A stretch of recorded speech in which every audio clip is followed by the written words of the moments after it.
welcome everyone to our very first Aero video podcast. Today with us we have Sonja Meindl from Checkpoint. Good morning, Sonja. Good morning, Marco. Morning. Happy to have you here with us today. So tell us a bit, short introduction with Sonja Meindl, and maybe we'll get into who's Checkpoint, what you're doing, what's your business, and so on. But please, first things first, who's Sonja Meindl at Checkpoint? So first of all, I want to thank you, Marco, for being the first and the unique podcast to get this possibility of sharing a couple of information about Checkpoint and this cooperation with Aero, what is a long-lasting and a very good one. So I think we are doing a lot of very effective and good business together.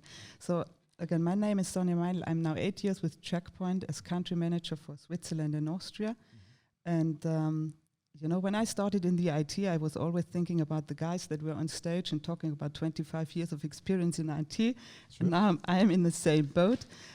So I started my career in the IT in 1995, so a really long time ago, and was always doing something in network, security, storage areas. So have a good bunch of experience in this area. Right.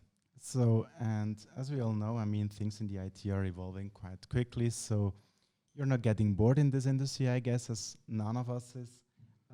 So absolutely happy to have you here as our very first guest, as you said today.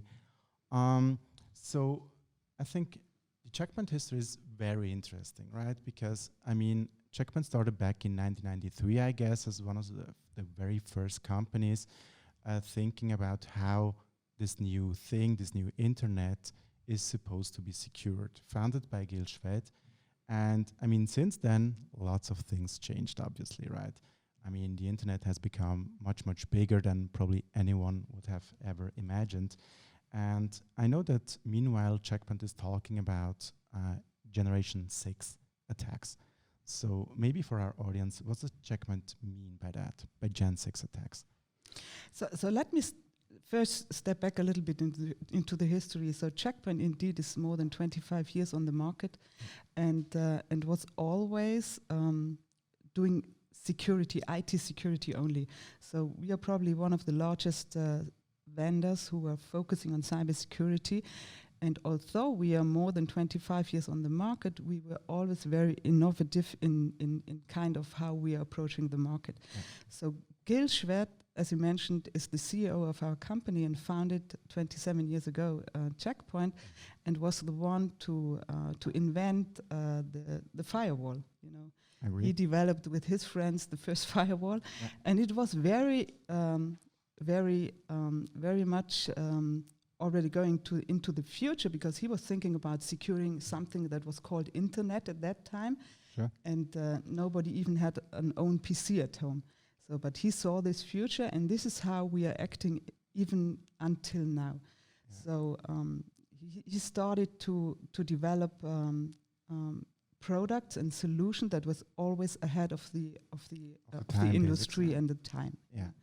So and what we mean with Generation 6 is, so we divided this area of 27 years into 6 phases, let's say. Mm-hmm. So starting with the antivirus at the very beginning, so everybody got a laptop or a PC, not a laptop at that time, a PC, and there was something spread to the air called virus, and then there was a signature-based solution, and this was called antivirus. Then we went to the internet, and this kind of firewall was necessary. Then we were talking about IPS, so things that are coming that needs to be more prevented. We were talking about attacks that were on multi-vector, so coming not only through the classical network, but also through iPhones and iPads and all these new gadgets that were coming up, and this hacker market was developing to a stage that were a huge one, and one that created a lot of money. So it's really a business in the meantime. And at the moment, we are debating about this Internet of Things. So with much more devices getting connected, much more things that are used, not only for private basis, but also for business reasons. And all of them are getting connected. So, and this needs to be secured as well. And this is what we are calling the generation 6. When we look into our customer base, most of the customers are somehow stuck on generation 3 prevention solutions or detection solutions. Yeah. So they are stuck in between IPS and sandboxing. Yeah. Sure. So and this is one of the biggest challenges. We try to help our customers proceed to the next level. To the next level. Well, and I think that's interesting what you're saying. On one hand, we are definitely able to see this trend of this billions of connected devices in reality, and I think it's not easy at all for organizations to kind of keep this pace, right? I mean, everyone is supposed to work with smartphones, laptops, and not only all these new devices getting connected. And I think a huge boost will be given by 5G in the next couple of years. So the sooner organizations start to spend more time in creating solutions and ways how to defend their networks and infrastructures, I think the better it will be. Where do you think the complexity lies when it comes to prevent attacks while talking about multiple vectors? I mean, we talked about mobile devices, we talked about laptops, networks. Where do you think that the real complexity lies?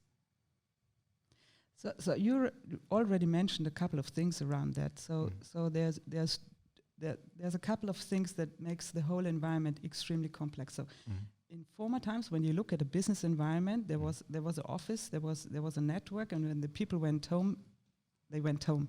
Sure. In the meantime, they take their laptop, they take their iPhone, they take their iPad with them 24/7. And this is used for business cases as well as privately. Normally, the things are even used for both things. Yeah. So my son is playing with my cell phone, his games. Yeah, but on the other hand, I have all my business data on it. Sure. So this is a very new challenge. So the perimeter moved away from a classical perimeter to be everywhere, more or less everywhere. And now with IoT or 5G, where we have a lot of bandwidth and a lot of possibilities to connect even more devices, it's getting even more complex. Right. So you need solutions that are capable for the customers to be monitored and managed correctly and not in 20 different consoles, because this is the next challenge for our customers. Yeah. There's a lot of good solutions out, and most of our customers have a lot of good solutions in use. Sure. But it's approximately 20 or 25 security vendors. Yeah. And if there's an incident, it's near to impossible for them to look at the right things in the right time. So they're getting hacked, and they are losing a lot of money or reputation, or even their business is completely damaged. And there's a lot of very, very good examples out for that, even in Switzerland. So, and this combination of customers being lost with all these hundreds of security vendors, hackers that are using this weakness and doing very targeted attacks, combined with the complexity of the infrastructure, is one of the biggest challenges that are out. And this is why cybersecurity is definitely not boring. You said you're not bored by this, but cybersecurity is a very interesting. Absolutely, and I think we are at least starting to see slowly this mindset changing a bit from different organizations. I mean, I remember a couple of years ago, the mindset, as you said, was, okay, I have a new security challenge. Let's take a piece of software or a hardware to deal with this specific challenge. You end up having dozens or even more than 20 different products in place. And what we know for sure is one of the lacks we are having in today's world, and especially in Switzerland, is a lack of resources. So, and I think this is a very critical thing. So how many resources do I really require as a customer or as an organization to manage all those solutions? And somehow they need to correlate, right, as you said. And I think Checkpoint is doing extremely well from that perspective, because it's more than 10 years ago that you moved away from simply providing firewall solutions, as we all know. I mean, you moved into providing Infinity products around SOC services and things like that. I'm sure we are getting into it in a second. But not only that, and also mobile devices and all that sort of things. So I think this is finally what organizations are looking for. and starting changing their mind. So I think this is definitely a very interesting and effective approach. Now, talking about 2020, I mean, 2020 has been a very special year so far, and we are not done yet. And this year was kind of the year that accelerated organizations to move into the cloud, right? I mean, some of them had literally no choice, and some other ones just took this momentum and moved to the cloud. Now, I think scale and speed and complexity are kind of leaving organizations vulnerable, right? And here my question would be, how can Checkpoint help those organizations in securing the cloud, dealing with this new setup, in having workloads in the cloud?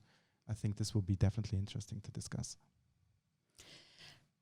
So in principle, when customers moving to the cloud, they have to secure the same things than they had to secure in a normal infrastructure. So there is a network that needs to be secured, but the network is not in their building anymore. It's provided by a cloud provider.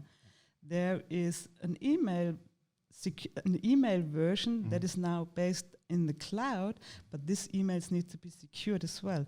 Email is still one of the largest attack vectors for hackers, because it's very easy to attach a document that is malicious or to put a link into an email that is malicious.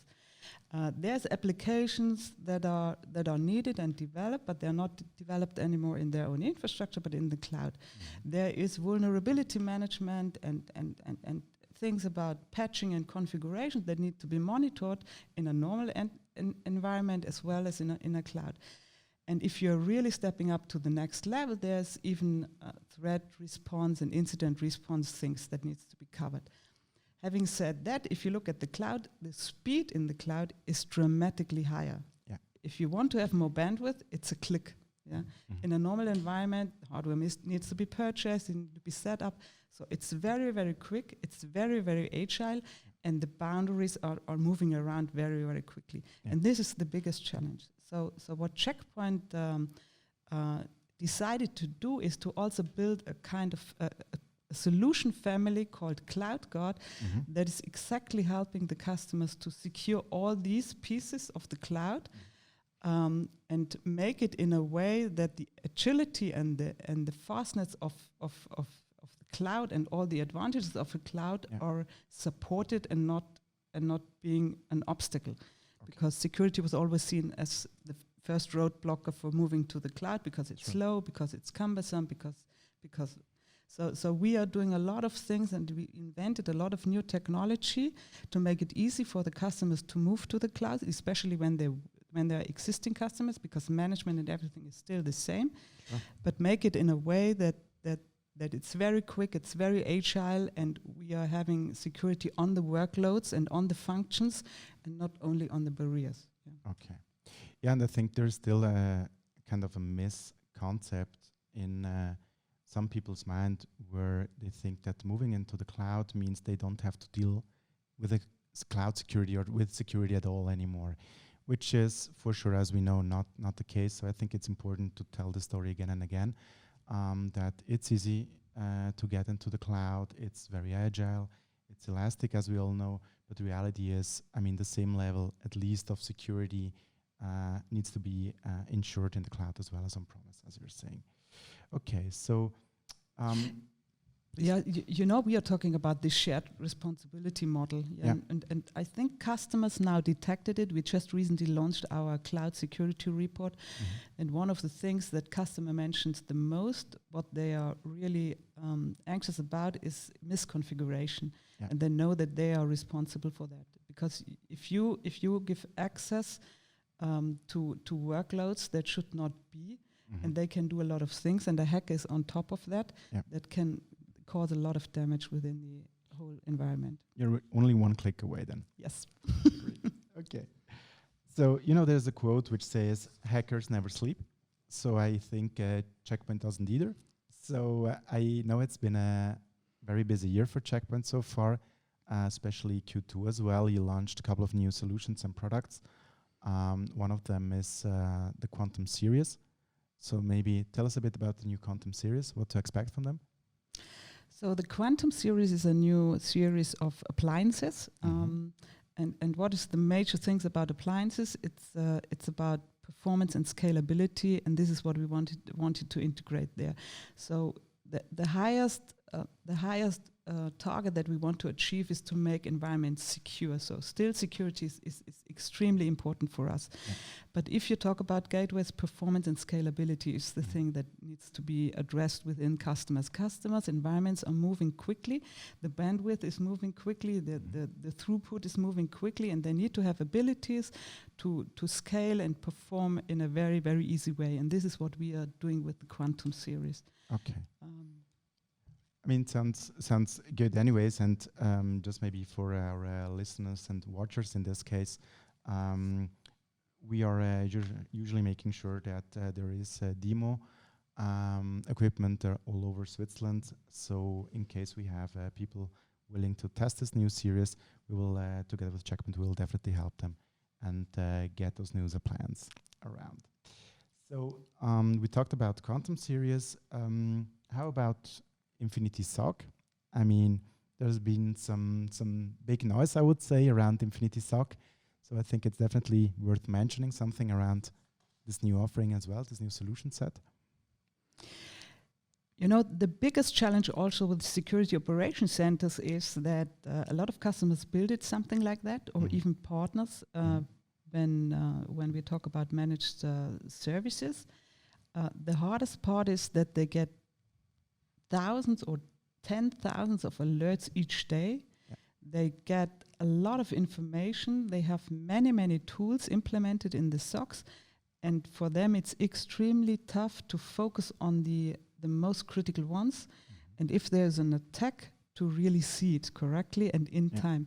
So we have seen SOCs where for months there were vulnerabilities and malware, and the hackers were just swamping around there, and nobody detected it because of the amount of data they need to work on.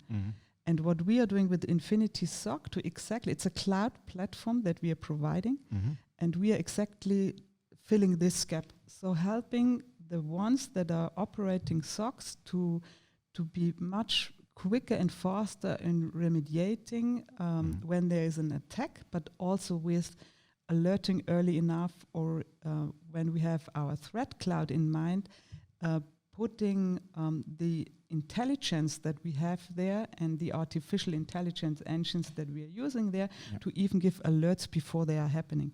So if we see a trend of hackers attacking a special market or a special region, we can give this information back to the SOCs as well and make it very, very easy for them to stop vulnerabilities or to fill the gap there. And I think that's where we are heading to, kind of knowing that this level of context is getting more and more important each and every single new day. I mean, when, as you said, decades ago we were fine while having some patterns. Reality is today we need threat clouds, we need AI, and also some proactive ways in detecting new malware. So I think that's a very exciting new offering, by the way. I think many organizations will be very happy about it. So we already are in contact with organizations related to this offering. So it's definitely worth having a look at it, for sure. Staying a bit in 2020, we already touched a bit the conversation around IoT devices and all those billion of connected devices. I think 2020 has been a very busy year also for this OT networks and all this Scada systems which have been attacked. And we know that Checkpoint has been hardly working on creating solutions over the last years. There was already an offering, it's going to be extended.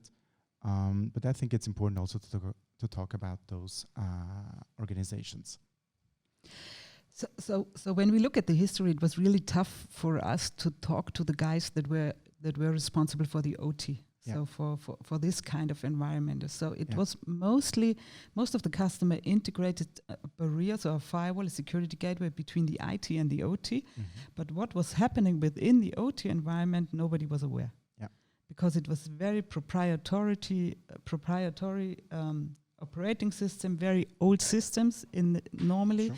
And normally systems that were designed not to be connected to anywhere. Yeah.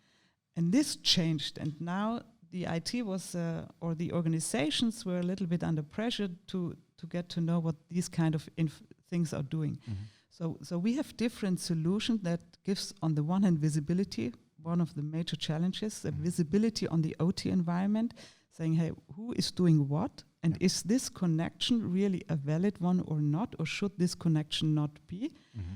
And help making this a more secure one. And on the other hand, if we talk about SCADA system and critical infrastructure, somehow we are talking about very rough environments. Yeah. So we also launched an appliance that was exactly designed for these kind of environments, that is not able to patch where temperatures are on an extreme level, where you can't be on site on a regular basis to see and change devices. So these are the two main pillars of it. And by the way, it's not only for OT, it's also for IoT, and IoT is a much broader space. If we see in the medical industry, for example, all the medical devices, you know, if you are at one of these machines, you don't want these machines to be hacked, And probably we both are not important enough to get it hacked, but if there's an important person behind this machine, it might be really a risk. And this is also where we did a lot of development and R&D and a lot of investments in also securing these kind of devices. So by bringing security on a software-based level to these kind of devices that are somehow even not touchable at all. And no, I mean, my personal perspective is, you have in your mind, as a private person at least, you do not expect hospitals, for instance, to kind of be attacked for sure. I mean, the only thing you don't want to deal with, as you said, is with malware when you have a surgery or something to do, right? So it's kind of not allowed, and same goes for critical infrastructure, to really be attacked like that. So and I think there is a certain responsibility, as in every organization, but also for those type of organizations to have definitely a look at today's threat landscape. And I mean, luckily we have solutions in place to address those threats. So definitely worth spending effort and time, and same goes for our partners for sure to deal with this. You know, there were a lot of really very famous examples in the press as well, where hospitals were locked down, not because of the medical devices, by the way, but because of ransomware. And you know, if you are coming to a hospital and needs to be said that you are not able to go there because nothing is working anymore, this can even be deciding about living or dying. You know, it's tough, but it is like it is. You know, and there were a lot of really hospitals in crisis because the security level was not on the generation 6. I agree, and I mean, when you're usually building a hospital or having to deal with disease and stuff, usually you're not having security in mind, right? Or cybersecurity in mind. So, but again, I think that's a very critical thing and does affect every country, literally. So, but it's interesting that, by the way, you mentioned the ransomware. I mean, ransomware is something which became very famous, I guess, with the WannaCry, with the infamous WannaCry. And do you think that it's still a topic? If you look at the top malware, it's still one of the biggest topics we see, because it can be very targeted, and then the damage can be a really huge one, especially during this Corona times, you know, where people were all working from remote and from home. If you don't have access to the infrastructure and the data anymore, this can kill an organization. So ransomware is still one of the most famous things that hackers are using to gain quickly a lot of money.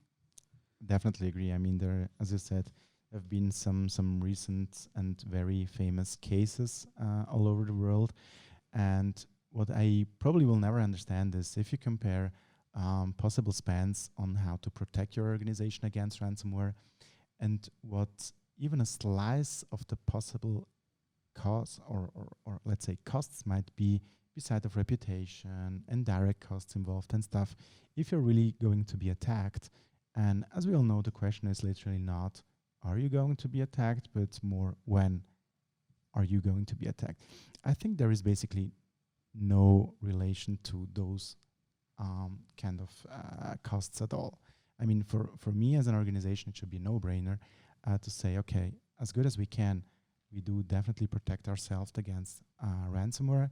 And luckily here again, we know that Checkpoint is a very interesting solution in place, which is called Sandblast, and which is being constantly developed and further developed. So it's not as hard of a deal, I would say, to kind of roll out those solutions across an organization. You know, I think it's the same as with all the malware that is out. Technology-wise, we are very far. Again, we are on generation 6 already. Yeah.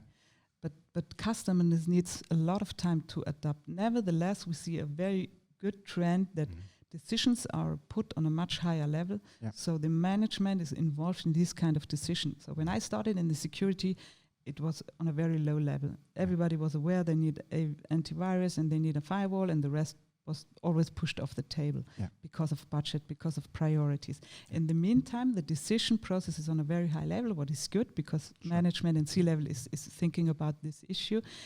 But you're right, and I think one of the biggest advantages for Checkpoint is nevertheless that we are always looking for solutions that are preventing from the first attack.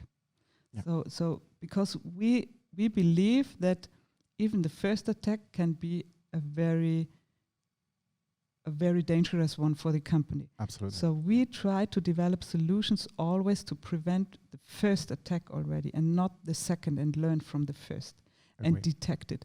And this is where we are still in a dilemma. We still see that customers are doing something like 70 to 80% detection and only 20 to 30% of prevention, and we want to revert this.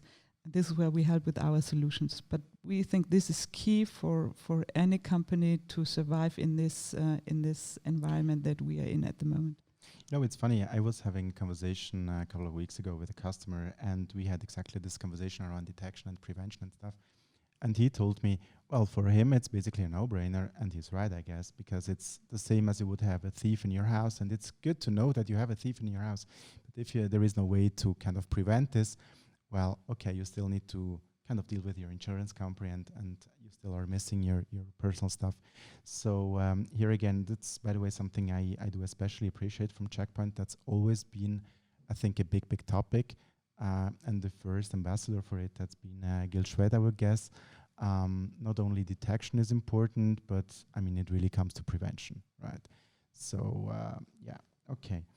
So, you know, just one comment on that. I think it's also an extremely advantage for Checkpoint that the founder of this company is still CEO. It's not a CEO that is driven by money.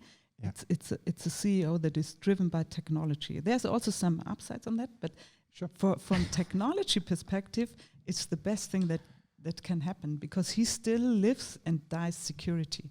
He wants to prevent the world from the hackers, and this is on a very, very high level and a very high mindset within the company. So we are definitely a technology company and not a marketing company.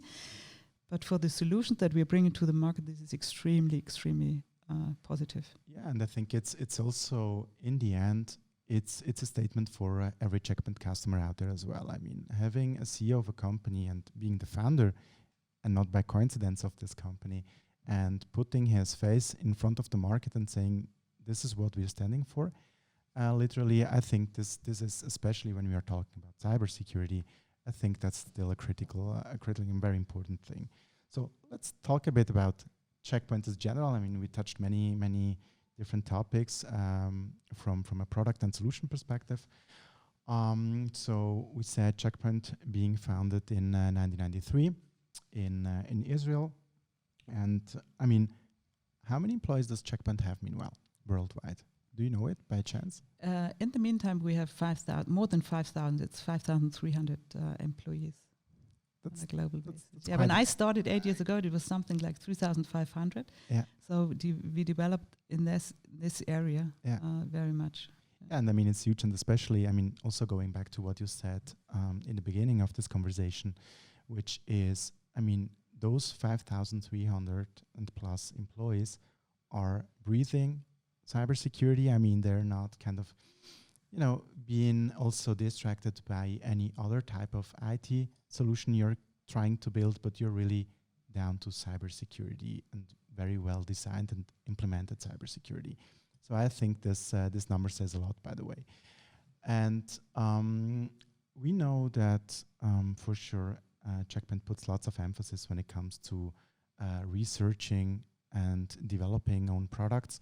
So do you have any idea how many people out of those 5,300 are working in that department?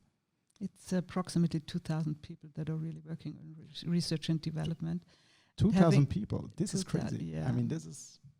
It's larger than most of the cybersecurity companies out there in total. And one of the other things that we are doing is most of the profit is reinvented into R&D. Yeah. So we are really investing most of the money that we are earning, and we are earning quite significant money, by the way. Yeah. What is good also, and when we talk about investment protection for the customer, so we are not losing money, we are really earning money, and most of the money is invested in R&D. Okay, I mean, by the way, I knew that it was a big number. I didn't expect this number to be that big, so that's, again, I think this says a lot, by the way, and should be giving also confidence to customers that, as you said, it's not only marketing, but really comes down to developing the right products. I think, by the way, what is also an interesting number is our researchers, so our threat researching team, let me put it that Maya Horowitz is owning that. Probably some of our customers know her from Checkpoint Experience, but this is something like near to 200 people. And these 200 people, they're only doing one thing, looking into the market and trying to find out what hackers are doing. So what kind of trends are coming on the hacker market? What kind of verticals are they attacking? What kind of regions is the most one? And if there was a huge attack, then do reverse engineering and saying, hey, what was the intention? Where it is really coming from? And I'm not sure if you heard about the latest announcement that we had. What is a significant one? So we detected. So this team detected more than 400 vulnerabilities in the Qualcomm chips. Yeah. That is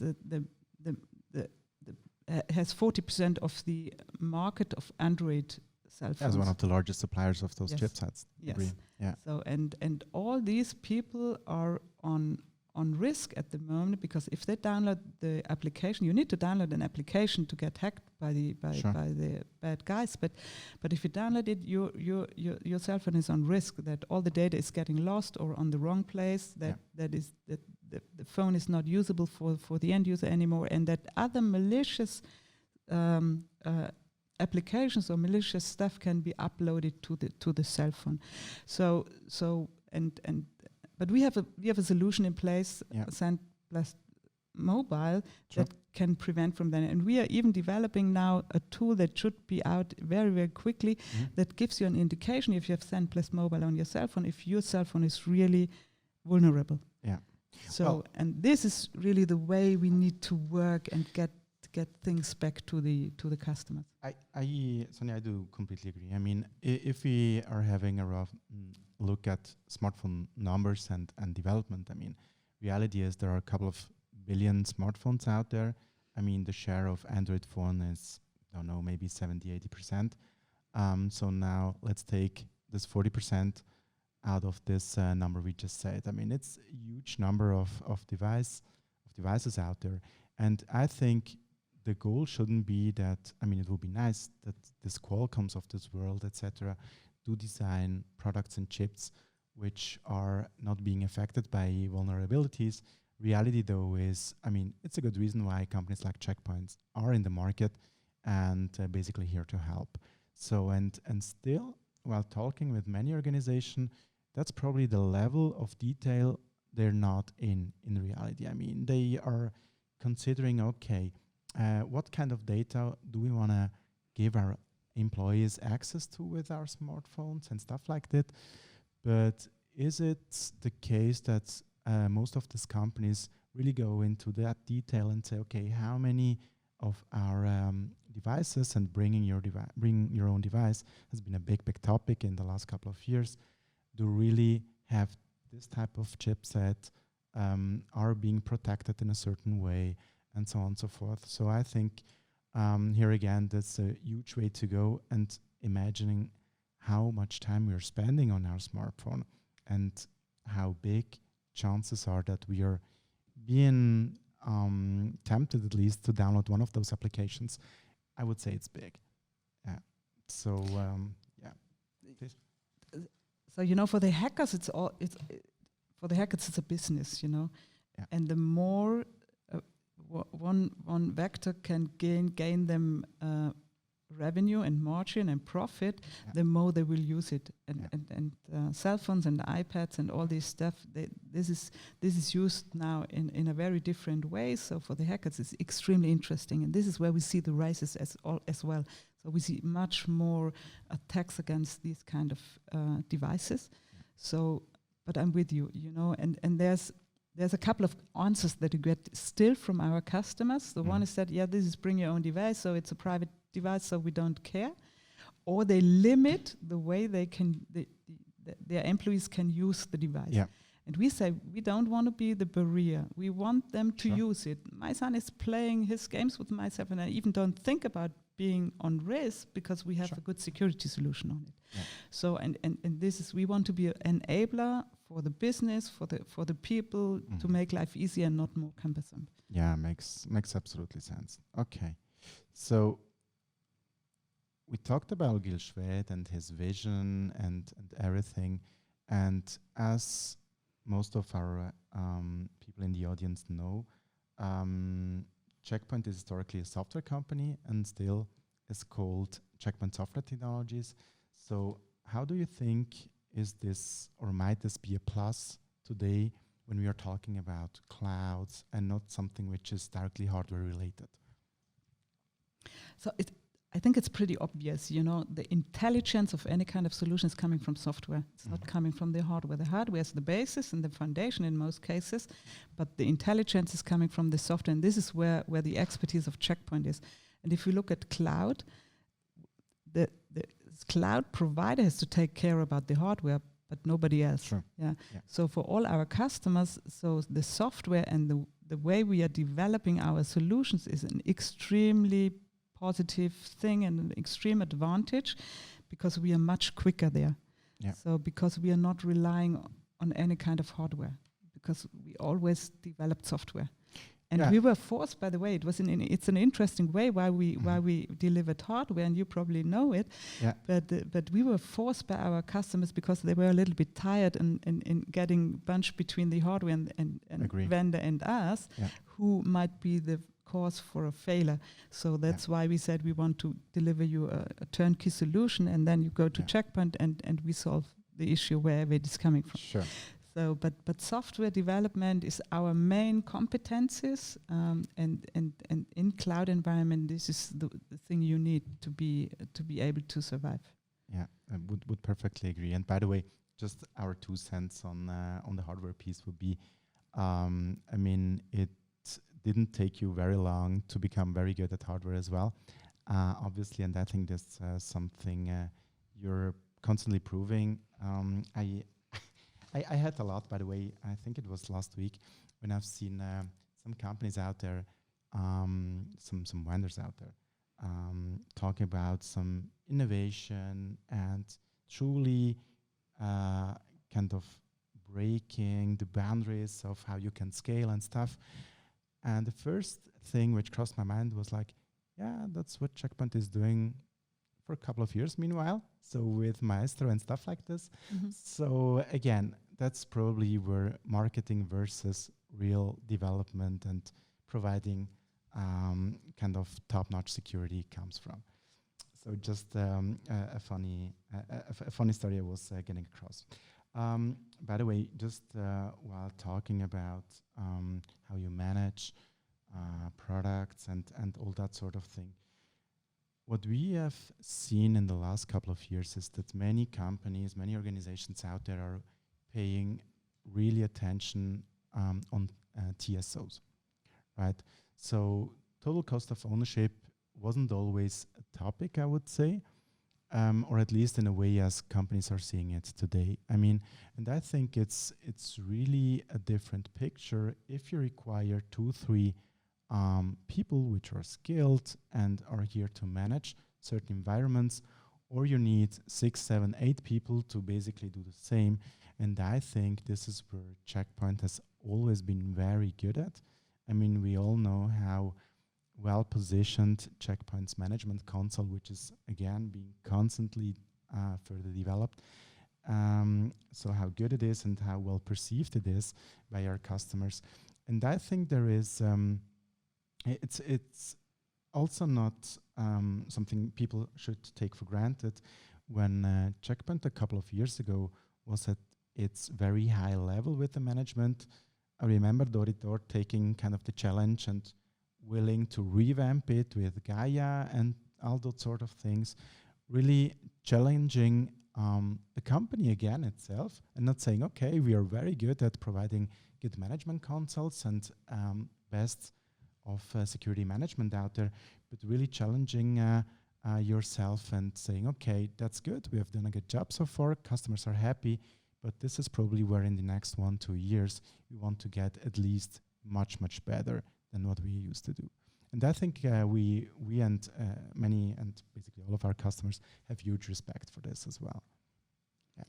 You know, this is where competition is really good. Yeah. You know, because competition is pushing us as well to be always on top of technology and always think one step ahead. You know, we had this slogan for quite a while, but I think it's still valid. Yeah. But coming to TCO, you know, costs are important. Yeah. But sometimes customers miss that not only buying this stuff is really giving the highest portion of cost. The highest portion of security costs is on the operational side. Yeah. And you already mentioned so. And even third-party companies always confirm that we are the vendor with the best operational efficiency. Yeah. So, and this is where you can really save a lot of money. And in addition to that, Checkpoint is not only thinking about technology, they are also thinking about special commercial agreements, and we launched the Infinity Total Protection Program, where we have a user-based pricing because customers nevertheless, they struggle in saying, okay, if I buy now from Checkpoint solution A, B, C, and then there's another vendor and another vendor, because there will be complementarity security products. Sure. They are getting lost with the whole budget that they need to put in place for cybersecurity. And with this kind of approach, we say, hey, it's a cost per user, and you can just implement. Yeah. So we have the first successes with this kind of model because it's a very, very reliable, because they exactly know the costs, sure, and they get the whole Checkpoint portfolio, including hardware. Yeah. So it's a kind of enterprise license agreement, but including hardware, including professional service, and it's very easy to budget and make the budget approval cycle for the customers. And you know, we had a very large win last year for a new customer, and he said, you know, this was really key. I get so much solutions. Yeah. I can do everything. I only need to go once to the board and get it approved, and then I can just roll out. I'm good to go. Yeah. Yes. So I agree. I mean, from a predictability point of view, it's just perfect, isn't it? I mean, there's no hidden costs, there's no surprises.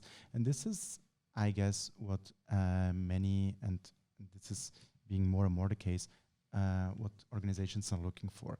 I mean, we remember the first years of cloud. I mean, first workloads have been kind of migrated to the cloud, and what happened literally was there were some costs coming in, and nobody had really a view and understanding where this now is coming from. So at least there was a lack of control from that perspective. And I think, especially in security, having a predictable budget is kind of a blast, isn't it? At least from that perspective. So I think, here again, and I do agree, by the way, Sonja, it's not only about finding technical solutions for customers, but also to listen to them and find commercial models which are just the right ones for their business. I think we covered lots of stuff today. Yeah. I'm very happy about, again, having had you here with us. you're always welcome to get back to us. I think times will keep us busy for the next months and quarters as well. So we'll be happy to replicate it for sure. And maybe for the people listening and watching to this, it will be interesting to get some feedback, share your thoughts, your comments, and yeah, definitely catch you in the next one. Thank you. Thank you very much, Marco. Thank you. Pleasure.